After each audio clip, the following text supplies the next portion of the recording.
Assalamualaikum warahmatullahi wabarakatuh. Perkenalkan, nama saya Abdali Ahmad dengan NIM H022051. Hormat saya kepada Bapak Alexander Kurniawan Saryanto Putra SSI MNC selaku dosen pengampu mata kuliah Anatomi dan Fisiologi Manusia. Pada kesempatan kali ini saya akan menjelaskan mengenai sistem peredaran darah dan penyakit yang terjadi pada peredaran darah. Baik, pada kesempatan kali ini kita akan menyebutkan dan menjelaskan bagian-bagian utama sistem peredaran darah dan juga menjelaskan peran jantung, darah, dan pembuluh darah, serta mencari tahu penyakit apa yang biasa terjadi pada sistem kardiovaskular.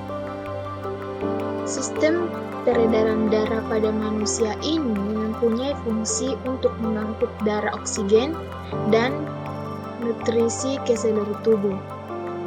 Adapun bagian utama dari sistem peredaran darah memiliki 3 bagian utama, yaitu jantung, pembuluh darah, dan yang pertama itu jantung. Di sini kita akan melihat bagaimana darah mengalir melalui jantung. Yang pertama itu pada serambi kanan menyerap darah yang membawa karbon dioksida. Kemudian yang kedua, darah akan masuk ke bilik kanan dan dibawa menuju paru-paru, tempat oksigen menggantikan karbon dioksida. Langkah selanjutnya yaitu darah akan membawa oksigen dari paru-paru memasuki serambi kiri, lalu darah dipompa ke bilik kiri dengan memulai perjalanannya lagi ke seluruh tubuh. Bagian yang kedua yaitu darah. Darah ini adalah cairan khusus yang sebagian besar terdapat di dalam pembuluh darah. Memiliki 4 komponen utama, yaitu sel darah merah, sel darah. Selanjutnya pada darah itu memiliki 4 komponen utama, yaitu yang pertama sel darah merah, membawa oksigen, nutrisi, dan partikel sisa. Ada juga selanjutnya yaitu pembuluh darah. Itu ada 3 jenis.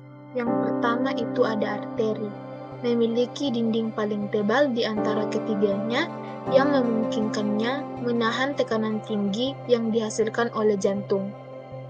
Ada juga pembuluh darah kapiler, memiliki dinding paling tipis yang memungkinkan zat seperti oksigen dan gula untuk dapat melewati dindingnya, masuk atau keluar dari darah.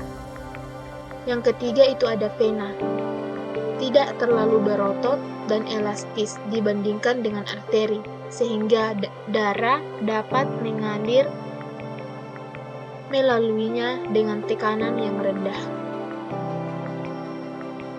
Ketiga jenis pembuluh darah ini memiliki peran unik dalam sistem peredaran darah masing-masing. Yang pertama itu arteri, mempunyai peran membawa darah dari jantung. Yang kedua itu kapiler, membantu pertukaran zat di antara darah dan jaringan. Dan pembuluh darah vena ini berperan dalam membawa darah kembali ke jantung. Selanjutnya yaitu jenis-jenis penyakit yang biasa terjadi pada sistem kardiovaskular. Itu ada 4. Yang pertama, serangan jantung. Serangan jantung terjadi ketika aliran darah ke jantung terhenti akibat penyumbatan di arteri koroner, biasanya karena penumpukan plak atau kolesterol dan lemak. Jika tidak segera ditangani, bagian otot jantung yang kekurangan oksigen bisa rusak permanen.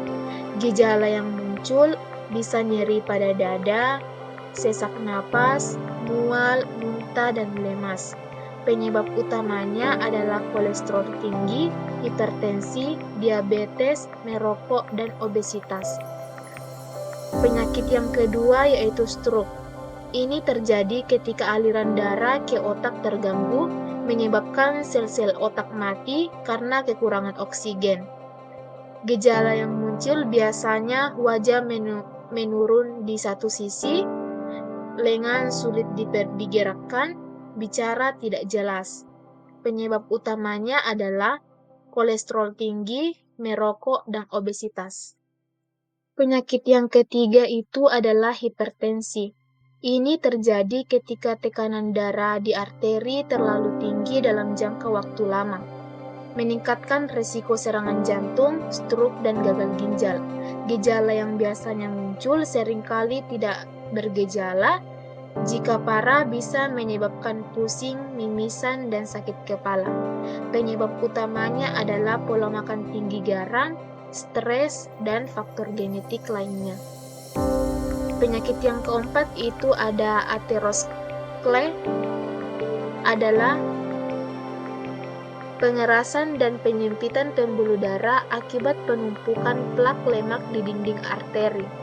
Gejala yang sering muncul adalah bisa tidak bergejala juga. Ada juga nyeri dada dan kaki dingin atau nyeri saat berjalan. Penyebab utamanya yaitu merokok, tekanan darah tinggi, dan diabetes. Selanjutnya, pencegahan dan gaya hidup sehat untuk mengatasi serangan jantung, stroke, hipertensi, dan aterosklerosis. Yang pertama itu dengan menjaga pola makan sehat, konsumsi makanan rendah lemak, jenuh, dan kolesterol. Perbanyak serat, batasi garam dan gula, perbanyak makanan kaya omega 3, dan hindari alkohol dan kafein berlebihan. Yang kedua itu adalah rutin berolahraga. Bisa melakukan aktivitas fisik minimal 30 menit sehari. Latihan kekuatan ini membantu menjaga kesehatan pembuluh darah. Yang ketiga itu tetap aktif secara fisik dan hindari duduk terlalu lama. Yang ketiga itu menjaga berat badan ideal. Obesitas meningkatkan risiko hipertensi, serangan jantung, stroke, dan aterosklerosis. Indeks massa tubuh yang sehat berkisar antara 18,5 sampai 24,9 kg. Jika berat badan berlebihan, fokuslah pada pola makan sehat dan olahraga teratur. Yang keempat adalah mengelola stres dengan baik. Lakukan teknik relaksasi seperti meditasi, yoga, atau pernapasan dalam. Tidur cukup 7-9 jam per malam untuk menjaga keseimbangan hormon dan tekanan darah. Yang kelima, menghindari kebiasaan buruk seperti merokok, hindari konsumsi alkohol berlebihan, dan kurangi konsumsi makanan olahan dan cepat saji. Yang keenam adalah rutinlah memeriksa kesehatan. Cek tekanan darah secara berkala, cek kadar kolesterol dan gula darah, pemeriksaan kesehatan jantung jika riwayat keluarga dengan penyakit kardiovaskular itu ada. Pada keempat penyakit yang sudah dijelaskan tadi, ada kasus nyata yang kita lihat di Indonesia. Pada serangan jantung atau penyakit jantung koroner, dilihat dari data nasional berdasarkan riset kesehatan dasar 2018, prevalensi penyakit jantung koroner di Indonesia mencapai 1,5%. Provinsi dengan prevalensi tertinggi adalah Kalimantan Utara dengan 2,2%, Daerah Istimewa Yogyakarta dengan 2%, dan Gorontalo 2%. Pada penyakit stroke, dari data nasional Riskesdas 2018 melaporkan prevalensi stroke sebesar 10,9 per mil. Kasus di RSUD Dr. Sarjito Yogyakarta, stroke menempati peringkat ketiga sebagai penyebab kematian setelah penyakit jantung koroner dan kanker. Dari kasus tersebut, 51,58% adalah stroke hemoragik dan 47,37% stroke iskemik dan 1,05% perdarahan subarachnoid. Penyakit hipertensi.